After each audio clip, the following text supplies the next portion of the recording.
I hoped it would help with my spiritual relationship with Jesus. I hoped I would, see some things that would uplift me more. Before I came, I expected that we'd do a lot of hard work, that we'd build a house, and we'd meet some incredible people. But my expectations, I believe, have been met. Don't think I knew how quickly the house would go up. It's amazing to see the hard work that went into that, and I don't know if I knew how much we'd work together, all like little busy beavers.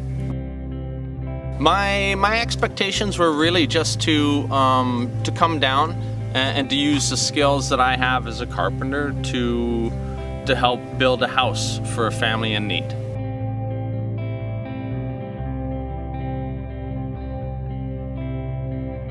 I wasn't sure what to expect from this. I knew that God would use me in whichever way He wanted. I thought it would be in being able to communicate with the people that I was in the group with. And that has happened. Everywhere we went, there was always like kids that wanted to play with us, and the main thing they wanted was piggybacks, and that was always fun to do. Just walking around, sometimes we would have races. Yeah, the kids were the best part.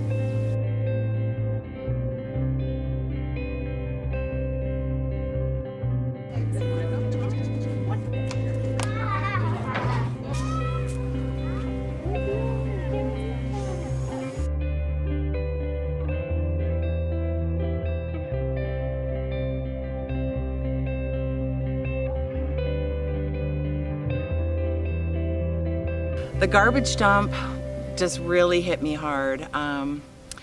The smells, the environment, you enter into the cemetery first, so already there's something emotional happening in your heart, and then you see the people, you meet the people, and the first gentleman we met had wisdom teeth that were inflamed, and he could hardly talk. I don't even know if he was able to eat the sandwiches that we brought for him, but he was very, very kind, grateful, and we prayed for him.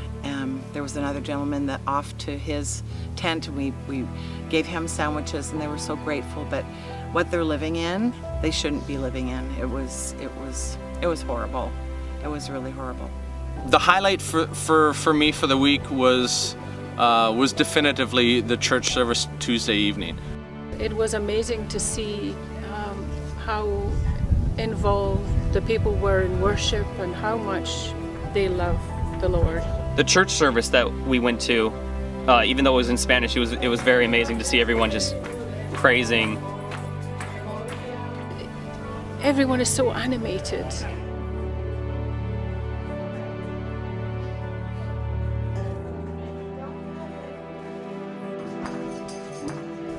Pastor Rosa was, it was just so moving. She had expressed how so many people tell her that she cannot preach because she's a woman, and yet there are so many examples of how God uses women, a burning bush to give a message.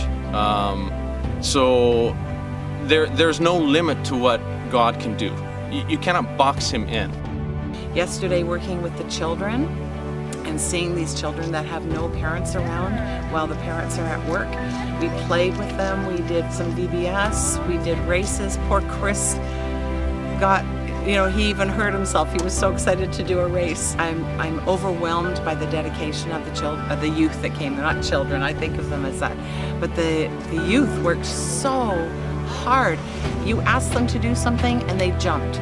They just were right on it. They were I'm so impressed by the kids that came with us. Be grateful, I think.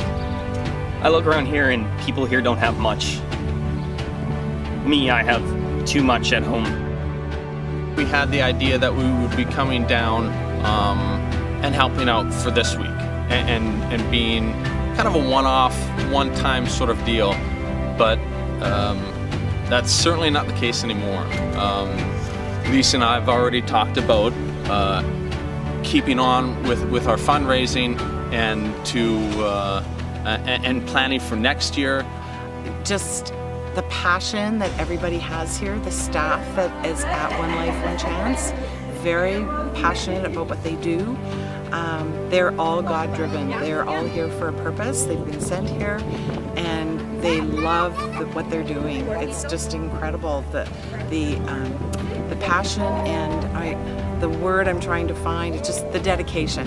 The dedication to the people here in Mexico and San Quintin is unbelievable.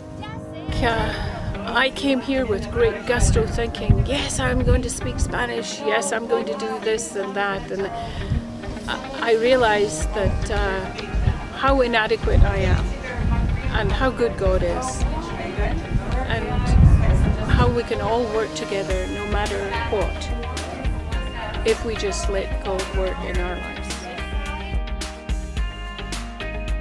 God has taught me that we all have gifts to give. We are givers. We should not be takers, and there are so many needs out there, and there's so much more that we should be doing. I've realized that I'm very privileged. I never knew really how much so, but this has made me really come down to earth, and I thank God that I was able to have this opportunity, because it makes me now want to help more, work more, and help in my own community as well.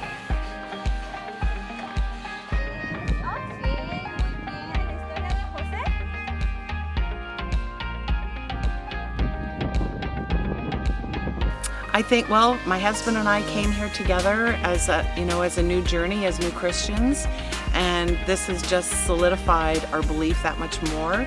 And are already excited just to continue on with serving like this. I'm probably going to do this again next year.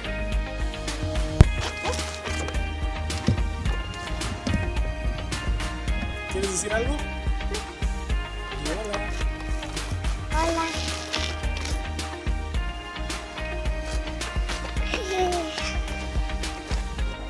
And to God for this blessing. O sea, la pastora me dijo, dice, Mago, dice, vengo, dice que me das, me vas a hacer una solicitud, dice, pero ya de repente dijo, dice, no, dice, tu bendición te va a llegar para el otro año, yo creo, dice, porque que dijeron que no se va a poder, y de repente, pues, menos lo pensaba, y dice, Mago, dice, ya te llegó tu bendición. Dice, hay que darle gracias a Dios porque te llegó, sí, le digo. Porque yo tanto deseaba una casita, así le digo. Y pues qué bueno que llegó, le digo, le estoy dando muchas gracias a Dios, le digo, que me llegó.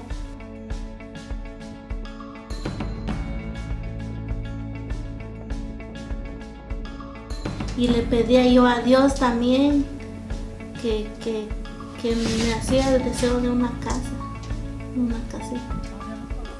Y así fue cuando de repente me llegó la bendición. No, pues vivíamos ahí con mi hermano. Ajá, sí, ahí vivíamos. Él nos prestaba una casita. La mera verdad, estamos muy felices. Muy feliz, muy contento. Y le damos sí. gracias a Dios que nos ha dado esta bendición tan grande. Porque es una bendición grande, pues que uno nunca lo puede hacer. Sí, se puede, pero con mucho sacrificio.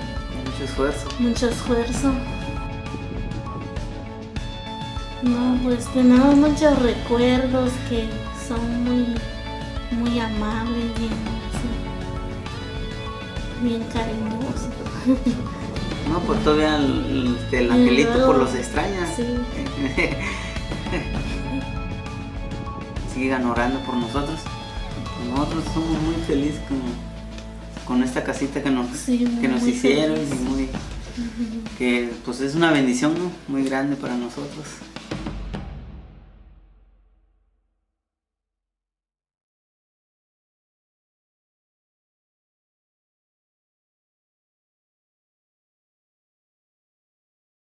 ¿Vamos? ¡Wow!